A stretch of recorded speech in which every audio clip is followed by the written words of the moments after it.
Grab your cup.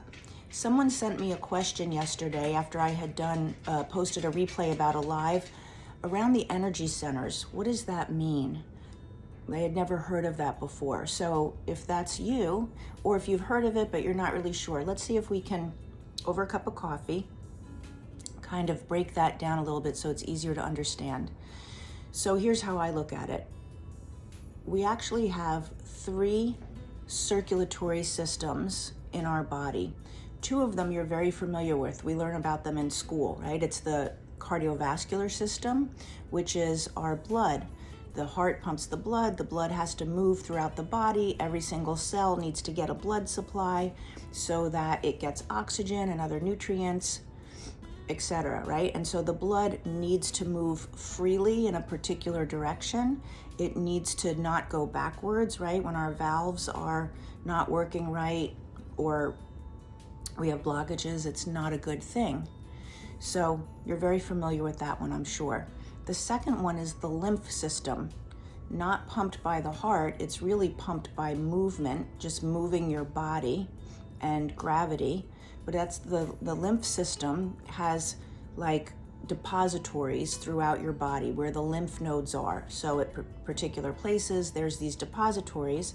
And as your body, your immune system recognizes cells that shouldn't be there, or there's toxins that need to be gotten rid of, your body breaks those down, sends them to the closest depository, whatever is the closest lymph node, and then the lymph system brings it to the liver so your liver can break it down even further and you can get rid of it, excrete it out of your body.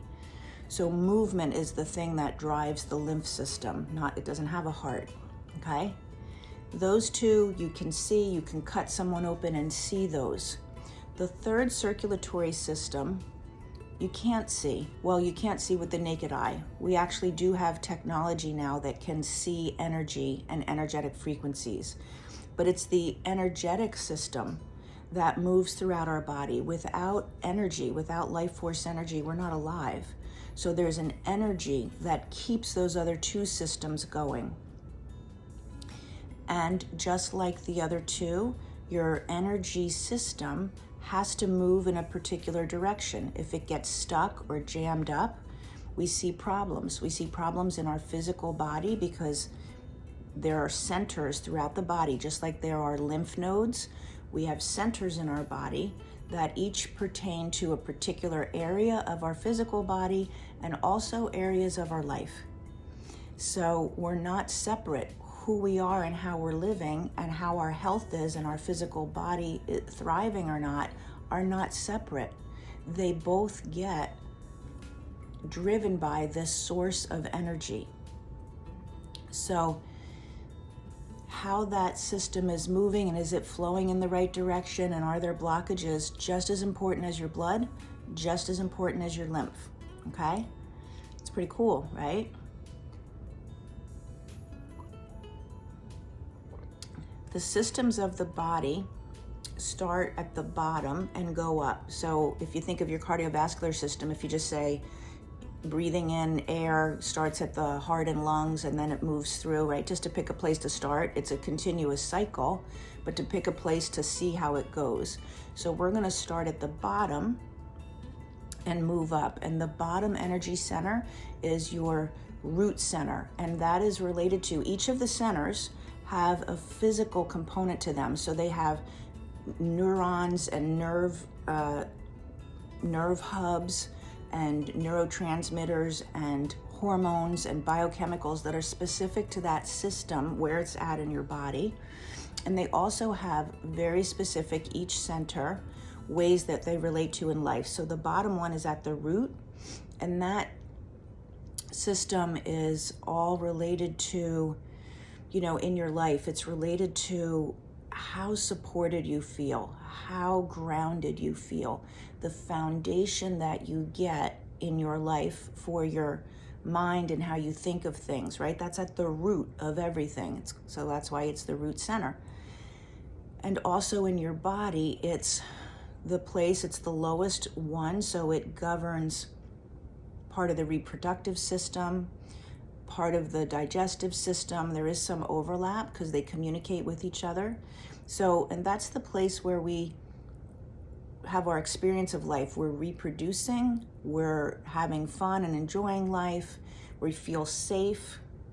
If we don't get that sense of safety when we're first very young, then that energy in there is going to be gummed up, and it's going to affect digestion. It's going to affect how freely you relate to each other, how intimate you allow yourself to be because you don't feel safe, right? The reproductive center. Next one up is more of the digestive center. So in your physical body, again, digestion, but also community, food, releasing things. Community, when I feel safe, now I feel like I can be a part of a community. If I don't feel safe, I protect myself from community. Get it? Okay, the third one up is where your adrenals are. So in your physical body, it's the hormones of fight or flight, and part of your nervous system where the vagus nerve will keep you either peaceful or stuck in stress. And then in your life, it's how competent do you feel in life? Where do you see your places? Are you overly aggressive and competitive, or do you shut yourself down and suppress who you are because you don't feel good enough? The next center up is where your heart is.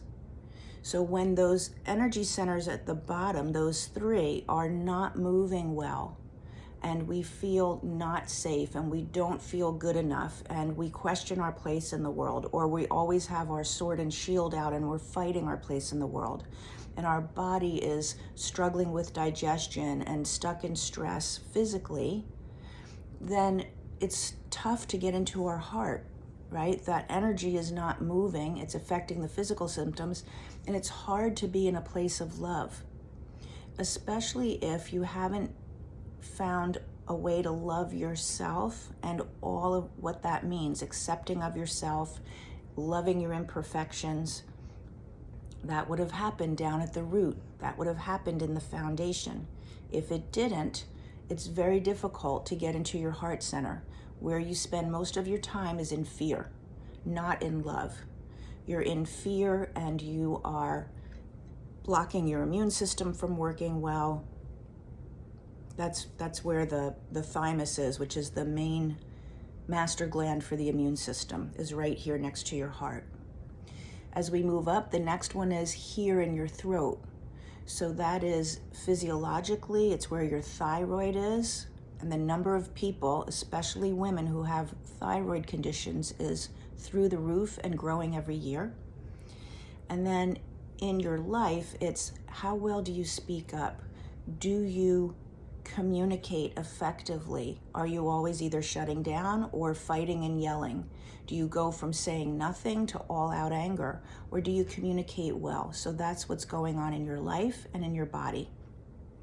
The next one moving up is up in here, your pituitary gland in your brain, which is kind of telling everything else how to work and how to function. So that's what's happening physiologically in your life. It's your wisdom, like your wisdom, not your intellect. You can understand things, you can gain knowledge, but not have the wisdom of the growth, right? Still feeling stuck. And all of this is energy moving, just like your blood. It needs to go and circulate. The energy needs to move. If it's stuck down in those other centers, we're going to have trouble up here with wisdom and growth and knowing. And then at the top is the pituitary gland, and that is really your connection to your higher self in terms of your energy. And in your physical body, it's the ability to sleep, the ability to process and problem solve, all of those things. So it's really important to understand your energy, your physiology, and your life. They are not separate. They work, they affect each other. How your energy flows affects the other two. How you're making choices in your life will determine how your energy flows. How you think and feel in your physical body affects your energy, and then your choices. That's why we have to do all of the work.